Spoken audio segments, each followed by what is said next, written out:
সালামুন আলাইকুম। আজকের আলোচনার বিষয় ওয়াজ নসিহতের রিয়া। বিসমিল্লাহির রাহমানির রাহিম। বন্ধুগণ, রিয়া অর্থাৎ প্রদর্শন ইচ্ছামূলক এবাদত বা দ্বিমুখী উদ্দেশ্যে এবাদত।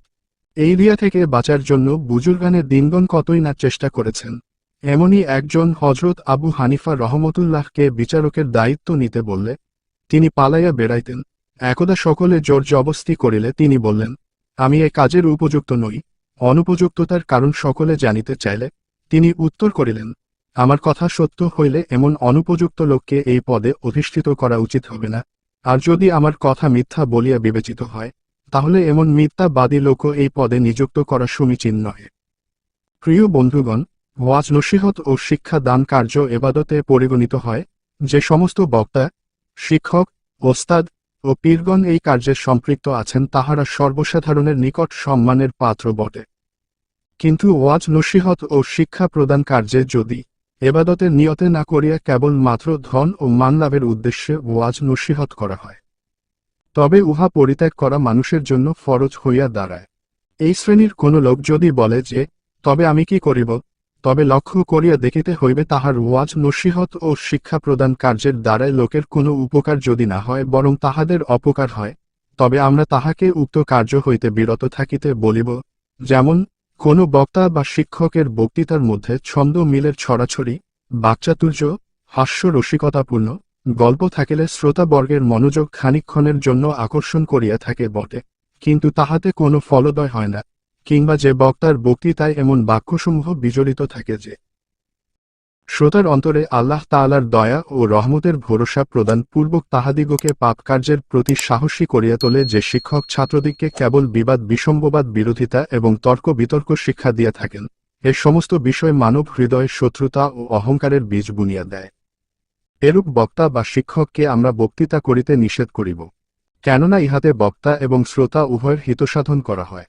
পক্ষান্তরে যদি তাহার বক্তৃতায় মানুষের উপকার হয় এবং বক্তার স্বার্থহীনতা পাওয়া যায়, অর্থাৎ তাহার দ্বারায় দ্বীনি শিক্ষার যথেষ্ট উপকার হইতেছে, তাহলে আমরা এরূপ ব্যক্তিকে তাহার কার্য পরিত্যাগ করিবার অনুমতি দিব না। তাহার অন্তরে রিয়ার মনোভাব সঙ্গোপনে বিদ্যমান থাকিলেও আমরা তাহা অনুসন্ধান না করিয়া তাহার কার্য চালাইয়া যাইতে অনুরোধ করিব। তবে অন্তরে রিয়া পোষণ করিলে তিনি নিজেই ক্ষতিগ্রস্ত হইবে, শ্রোতা মণ্ডলীর কোনো ক্ষতি হইবে না। বহু লোকের উপকারের জন্য আমরা একজনকে উৎসর্গ করিতে পারি। এই মর্মে হজরত মুহাম্মদ সাল্লাল্লাহু আলাইহি ওয়াসাল্লাম বলেন, নিশ্চয়ই আল্লাহ তাআলা এমন লোক দ্বারা এই ধর্মের সাহায্য করাইয়া থাকেন যাহাদের কার্যে পরলৌকিক মঙ্গলের আশা কিছু মাত্র নাই।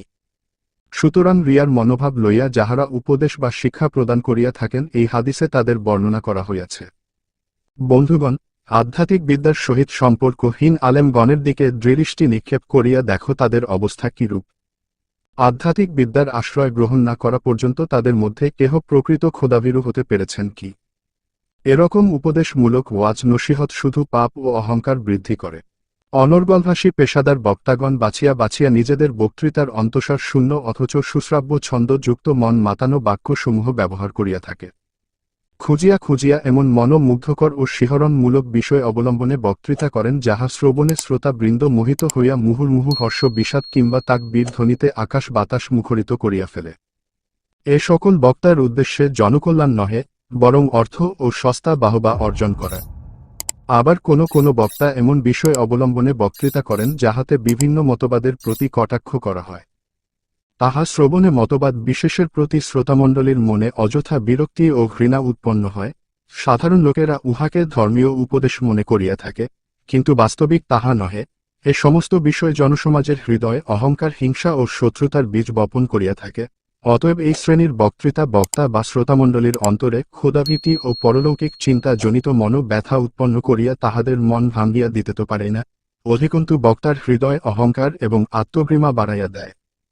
যে বক্তা টাকা পয়সা উপার্জন করিবার উদ্দেশ্যে ওয়াজ নসিহত করিয়া থাকেন, তাহাকে আমরা কি আর বলিতে পারি? শুধু এটাই বলব যে তুমি ওয়াজ নসিহত কার্য পরিহার করো, নিজ অন্তর হইতে রিয়া এবং সাংসারিক মোহ দূর করার লক্ষ্যে পরিশ্রম করো, নিজের নিয়ত শুদ্ধ করো, উপদেশ বাক্য প্রয়োগে আগে নিজের অন্তরে খোদার ভয় উৎপন্ন করো, পরে অন্যকে উপদেশ দাও। প্রিয় বন্ধুগণ, আজ এর পর্যন্তই। পরে আল্লাহ চাহেন তো পরের ভিডিওতে অন্য কোনো বিষয় নিয়ে আলোচনা করব। এতক্ষণ সঙ্গে ছিলাম আমি, অধম মুস্তাফিজুর রহমান দিলু।